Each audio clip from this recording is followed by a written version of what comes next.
last week. Akmang-akma sa September 21.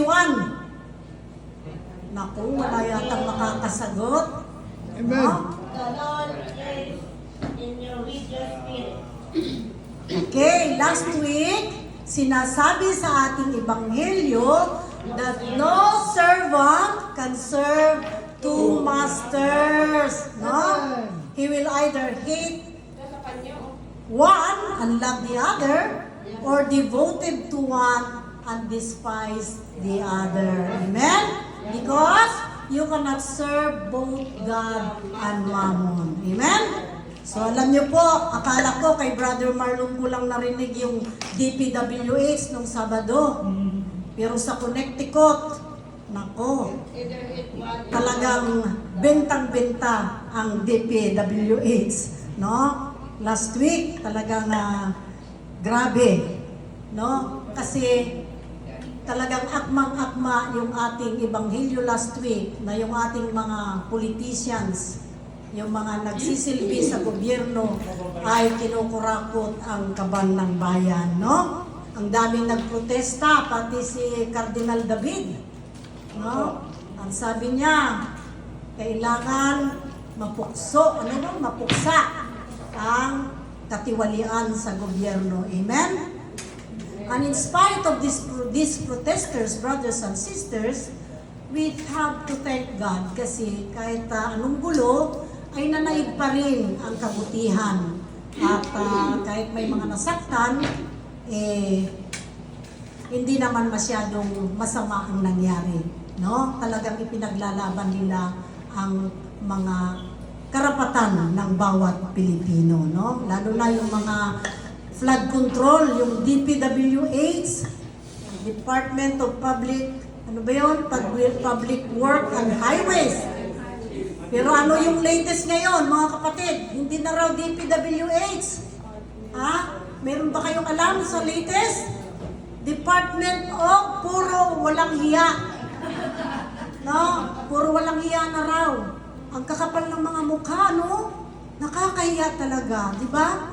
So, bago po tayo magpatuloy, mga kapatid, saka na yung DPWH ulit, ay tatawag po tayo ng mga kapatiran na mag-share ng Word of God. At ito ay hahanguin sa first reading, second reading, o sa Salmong Tugunan o Responsorial Psalm. Sino po ang mauuna, mga kapatid? Dahil ako muna ay magiging listener ninyo. Sino po? Sister Tess? O si Sister Shoni?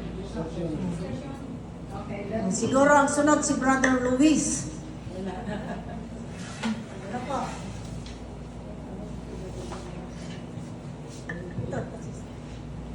Good afternoon, everyone. Actually, sana hindi ako magkamali kasi ngayon lang ako sinabihan. Ngayon lang niya ako sinabihan na mag-share daw ako, pero binabasa ko pa nga lang eh. Pero I will try my best na may share ko sa inyo kung anong naintindihan ko sa binasa ko. Pero syempre, hindi naman ako very anointed na disciple of Christ. Wala pa akong bas-bas, pero syempre, ita-try natin. Amen. May the words of the Lord be put in my mouth. Amen. Amen. Ang gusto kong i-discuss dito itong responsorial psalm, or probably partly of the reading too also for tomorrow. Kasi actually, lector ako bukas ng reading too sa Holy Spirit. So gusto ko rin itong maintindihan because I will be proclaiming this tomorrow in the 12 o'clock Mass. For the responsorial psalm, it says, "Praise the Lord, my soul, Alleluia." Ang unang sinasabi dito, "Blessed is he who keeps faith forever, secures justice for the oppressed, gives food to the hungry." I think kung iisipin natin, very explanatory, right? Pero baka yung iba, which I know everybody understood in English, very blessed daw tayo ng mga taong palaging may paniniwala sa Panginoon kahit hindi natin nakikita, di ba? Blessed are those who can see although we cannot see Him. Di ba? Kaya kung minsan ang iba, siguro ang ibang tao, hindi sila naniniwala kasi marahil hindi pa sila naka-experience ng mga bagay-bagay na madidilim sa kanilang buhay. Pero kapag may tiwala ka sa Panginoon, God is our light and hope, di ba? So for those who believe, have a strong faith, kahit hindi nakikita dahil sa paniniwala nila, ay naniniwala sila na may Diyos. Di ba? Siguro lahat tayo. Ako, isa na rin ako niyan noon. Nung bata pa ako, sabi ng nanay ko, ako ang black sheep daw ng family namin dahil napakapili ako. Totoo yun. Ako pinagapilya, siyam na magkakapatid, ako pinagkapilya. Pero sa awa ng Diyos, lumaki akong matino naman. Amen. Dahil siguro nung bata pa ako, palagi akong sinasama ng nanay, ay ng lola ko sa simbahan. At tinuturuan akong magdasal. So later on, siguro na ano na lang ako, nadala sa panalangin. Kaya bumabait din habang nagkakaedad. Amen. Now, nakalagay pa dito, blessed pa rin daw yung mga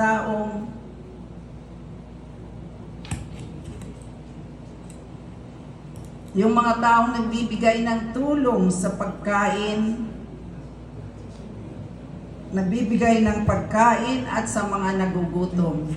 So when we share our food, if we are so blessed, even you are not blessed and you are still giving them, kahit ultimong kakainin mo, siguro ibinibigay mo pa, you will really be so blessed. Because I have experienced it. May kaibigan ako na nandito ngayon sa Amerika. Matanda na siya. She is 80 years old na, happened na naging kaibigan ko. Ang ugali daw niya nung nasa Zambales pa siya, taga Zambales siya. I have so many friends from Zambales. They are very nice people. Ngayon sabi nung anak pala niya, kahit daw yung isasaing na lang nila, ibibigay niya. Pero tingnan mo ngayon, yung anak niya napangasawa ng US Navy, tapos yung anak niya na pangasawa ng US Navy, yung anak niya naging US Navy, pati yung apo niya naging US Navy. And right now, they are so blessed. Amen. Kasi yung anak niya at saka yung manugang niya right now is receiving 100% disability.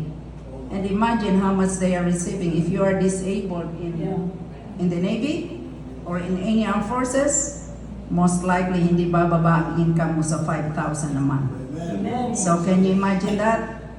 Pero noon daw, yung nanay niya, ultimong isasaing na lang nila ibinibigay sa mga taga-Sambales na neighbor niya kasi very, very helpful.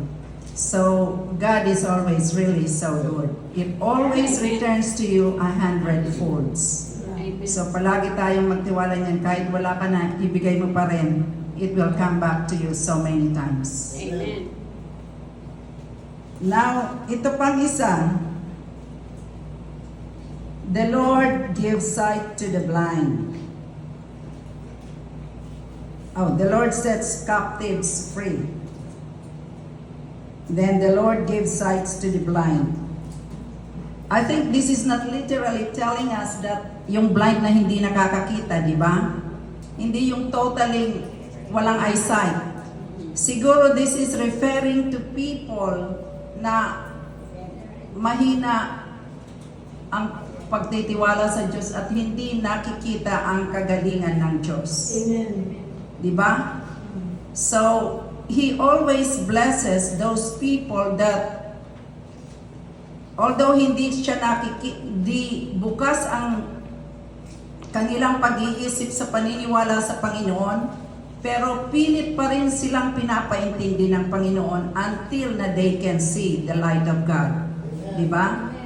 So this is probably the meaning of that. The Lord gives sight to the blind. So kung Kung hindi tayo nakakakilala sa Kanya, pipilitin ng Panginoon, bibigyan niya ng mga trials and challenges ang tao para makita niya kung sino ang makapangyarihan sa buong mundo. Di ba? Because without Him, we cannot do anything. Amen. Right? Then ito pa, the Lord raises up those who were bowed down. The Lord loves the just. The Lord protects strangers. So pag palagi tayong practicing fairness, God always blesses us for being just because God is just. So when we play unfairness, sometimes nakukonsensya tayo, di ba? Yes. I always experience it. When I do something na, syempre hindi tayo perfect. There are times that you are unfair, but whenever you see that unfairness, sometimes para kang kinukonsensya ng Panginoon. Because God is always just. And He always protects the strangers. Have you ever experienced that sometimes naglalakad tayo, nawawala tayo? Minsan natatakot tayo, di ba? I have experienced that. We went to a place where we don't know anybody. But dasal na lang ako ng dasal na sana makakita ako ng makikilala para makapagtanong ako. So with those prayers, God always answers. Amen. If you are a stranger in a place, isipin always natin na we are not alone. Diba? Nobody is alone. Every time nasa kalagitnaan ka ng pagkakawala in darkness, right? Tumawag ka lang sa Panginoon. Kung may paniniwala ka, God will always answer your prayers. Diba? And always remember that for every darkness, there is always light and hope because we believe in our Almighty Father. Diba? Yes. And the last one, the fatherless and the widow sustains, but the way of the wicked He thwarts. The Lord shall reign forever, for God, O Zion, through all generations. Okay, I think this last paragraph tells us about those who are fatherless. Yung walang mga magulang, mga widows. Sometimes, etong mga tao na to, dahil nawawalan sila ng suporta sa buhay, they turn out to be so prayerful if they believe. I can just remember Manny Pacquiao. Do you remember the story of Manny Pacquiao? Yes. Na yung tatay nila, iniwanan siya. Tapos naging, ano ba siya? I think I saw his story. Pumunta siya, nakipag-boxing siya sa Manila. Kasi pumunta siya ng Manila kasi naghihirap sila. So, dinala siya sa Manila hanggang sa naging, ano ba yung nagtatrabaho sa? Panidero. Panadero. Yeah, Panadero Bakery. I saw his story. I watched it. Na dahil sa panadero siya nag-ano para lang makakain ng tinapay, then later on he was tempted to go on boxing on the street. And somebody discovered him that he has that potential to be a boxer. So may talent scout siya, pero prior to that, grabe yung hirap nila. Wala siyang magulang, fatherless. So parang lumabas yung nanay niya is a widow. With them, a lot of parents. A lot of children. So very prayerful lang yung nanay niya, until to the end hanggang ngayon. And look who is Manny Pacquiao now. One of our billionaires. So God is really so good to fatherless and the widow. And lahat siguro nababalo. May pinsan ako na nabalo na naalala nyo noon yung mga NPA? Grabe pa yung NPA. May pinsan ako na napangasawa ng abusadong militar. Oh my gosh, that is a very sad experience. Yung pinsan ko ang kaganda-ganda. Karaming anak. Anak ng anak halos every year. Napakabusado yung asawa niya, militar. Biruin mo, sa loob daw ng kulambo, minsan tinututukan yung pinsan ko. Yeah, tinututukan ng baril. Nananakit. Nananakit. Kagwapo ng asawa niya. Kaganda rin ng pinsan kong babae. Alam mo nangyari? Dahil sa NPA, na may nagsumbong yata sa ginagawa niya. And I'm also thankful to this NPA who are doing right.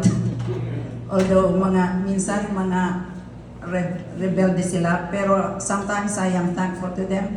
Kasi nagta-tricycle umuwi yung brother, what do you mean? My cousin ko na manugang bali ng pinsan ko, manugang nila. Nagta-tricycle siya, bigla siyang pinara. This is a true story. Pagkatapos sumakay siya sa likod, bago bumaba, sakay yung kapatid ko doon sa tricycle na yon, yung sumunod sa akin. Good, ninadama yung kapatid ko. Ang ginawa nung sumakay, yung pala NPA, binaril siya sa likod habang nagja-drive siya. Nandito binaril siya.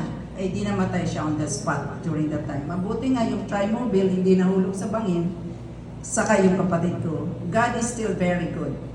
O ngayon, alam mo yung yung pinsan ko na yun na widow, very prayerful din. Alam mo, ang yaman-yaman niya ngayon. Pati mga anak niya. So, I can just imagine how God really works to people who are prayerful. So, let us always believe the power of God. Thank you. Thank you, Sister Shoni. At mga kapatid, palakpakan natin ang ating Panginoon. Palakpakan din natin si Sister Shoni na nagbigay ng sharing tungkol sa Word of God. Nawa ay mayroon po tayong natutunan sa kanyang sinabi ngayong araw, yung kanyang sinyer sa atin. Totoo po na a very prayerful person, katulad din namin ng aking asawa. Lalo na siguro sa akin, wala po akong laging pinagdadasal kundi ang aking mga anak na magkaroon ng mabuting buhay. At someone shared about the life of Michael Carter na hinusgahan. You know, he was accused of killing someone, I think a police officer, at siya ay nahatulan na mamatay ng lethal injection. But because of the mother who is prayerful, she gave Michael the rosary for him to pray inside the prison cell. And before his lethal injection time, there was a miracle happen at hindi po siya namatay because the true killer came and confessed the things that he did to that cop, which Michael Carter did not do in his life. So God is so good. God is really hears our prayer. Amen po? Amen. Brothers and sisters, in our gospel today, 2 persons died. Amen? And who are these? He is Lazarus, the poor man, and the rich man who dressed in purple garments or fine linens. You know, brothers and sisters, if people say you are dressed in purple or in fine linens, it means that you are super rich, yayamanin, di po ba? No? Magarbo ang buhay. Amen? And he is eating sumptuously. Masarap ang kanyang mga pagkain, you know? At siyempre, mayaman. So, masarap ang kanyang kinakain. Amen po? On the other hand, when you read Luke 16:20-21, it says there that Lazarus was a poor man. His life on earth is not well. Amen? In fact, he was covered with sores. And he was there lying at the rich man's door, who gladly have eaten his fill of the scraps that fell from the rich man's table. Ibig sabihin, nandun siya nakahandusay sa paanan, sa pintuan ng mayamang ito, no? At masayang kinakain ang mga nalalaglag na scraps, yung mumong. Ibig sabihin, yung mga nalalaglag, yung kanyang nalalaglag sa lamesa, yun ang kinakain ni Lazarus. Amen? And while he is there, the dog is licking his sores. Amen? So Lazarus was a picture of a person who is poor, and yet he had a good and pure heart. Amen? He is also a symbol. Sino nakakalam? Lazarus is a symbol of a person who died but came back to life and lived again. No? Amen? So, while the rich man, brothers and sisters, has no name. Who can guess the name of this rich person here? Siya ay pagpapalain ng siksik, liglig at umaapaw. No? Sino po ang mayamang ito? Bakit walang pangalan? Hindi pinangalanan ni Jesus ang tao ito in this parable. Who can guess? Sabi ko sa inyo, pagpapalain. Who can guess? Wala? Okay. Brothers and sisters, the rich man in our gospel has no name because it represents the people who know about the law, who have so much knowledge about the Word of God, but never practice it in their daily lives. Amen? And during the time of Jesus, these people are the chief priests, the scribes, and the Pharisees. Amen po?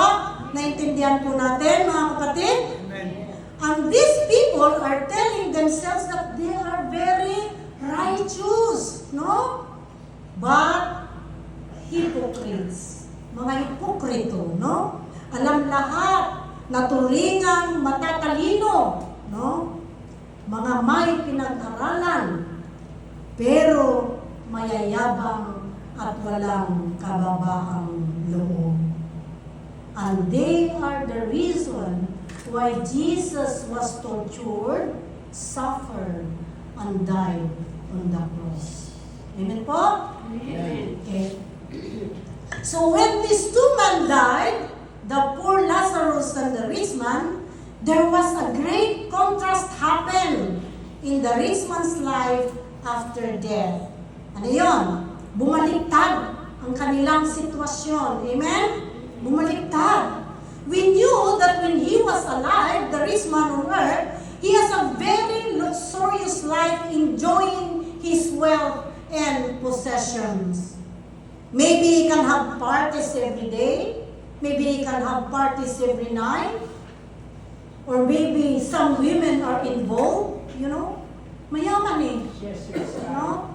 May kulalatsing, no? Kulalatsang, kung ano man yun. May payong, si Rolls Royce. But he doesn't care or even put his side to people in need like Lazarus. He did not even lift one finger of his to help Lazarus who is in need at that certain moment of time.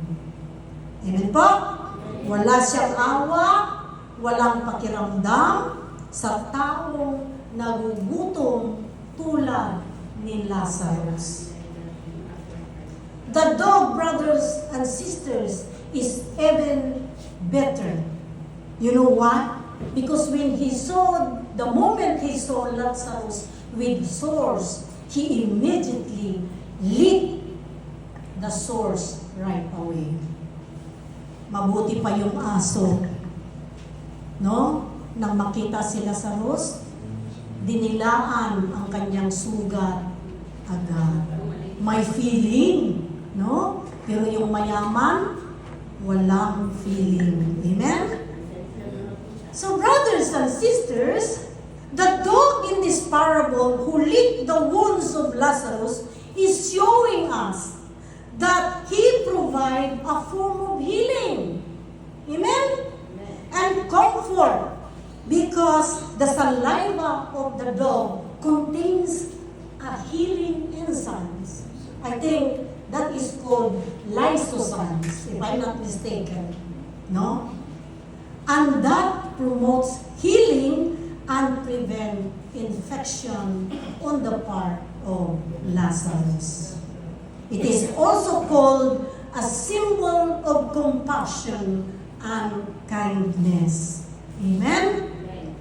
Si Lazarus ay hindi nakatanggap ng tulong sa mayamang tao, pero, mga kapatid, yung aso ang nagbigay ng awa at grasya kay Lazarus. Grabe, ano po? Palakpakan natin. Amen? So when the rich man died, he was in torment and experienced how it is to be separated from God. No? Nakita niya kung paano ang mamatay na malayo sa Diyos. Amen?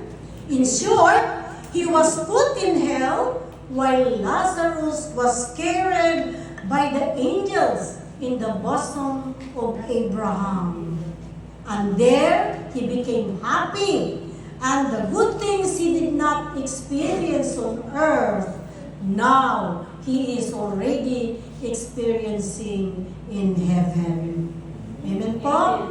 I hope Brother Brian can understand my English. He's the only one here. And some of you, my kids, my grandchildren, I hope they're listening right now. Amen.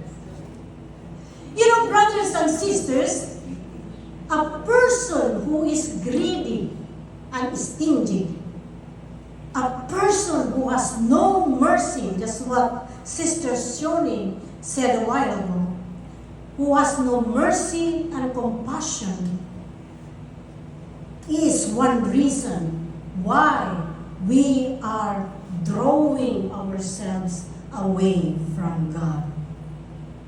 Ang pagiging madamot at kawalan ng awa sa mga taong kailangan ng kalinga ay isa sa mga dahilan kung bakit tayo napapalayo sa ating Panginoon. Alam niyo po mga kapatid, yung mayaman, kahit nasa aba na siyang kalagayan, nang patay na siya, no? He's already dead. Pero mayabang pa rin. Why? You know what? Bakit mayabang pa rin si mayaman dito, mga kapatid? Because he's already dead and he even asked Abraham to let Lazarus go to the house of his father. No? Why? Because he has 5 brothers. Di ba kanina? May 5 siyang kapatid na ang ugali ay kapareho niya. Masamang ugali. And he wants his brothers to be saved. And what did Abraham say, brothers and sisters? Abraham refused his demand and told him that they have Moses and the prophets who will teach them the way to heaven. So ano po yun? Bakit Moses and prophets? Moses, we have the 10 commandments that we are going to obey. Thou shalt not kill, thou shalt not covet your neighbor's wife. Ano pa yun? Thou shalt not steal, love your parents. No? Marami. No? Love God above all things. You know? Amen. Amen? And we have the prophets. What are the scriptures? The Bible. No? We have all those things for us to learn here on earth para tayo ay mahusto yung ating landas. Amen? But sometimes we know all all these things like the Pharisees and the scribes, no? We know all the laws,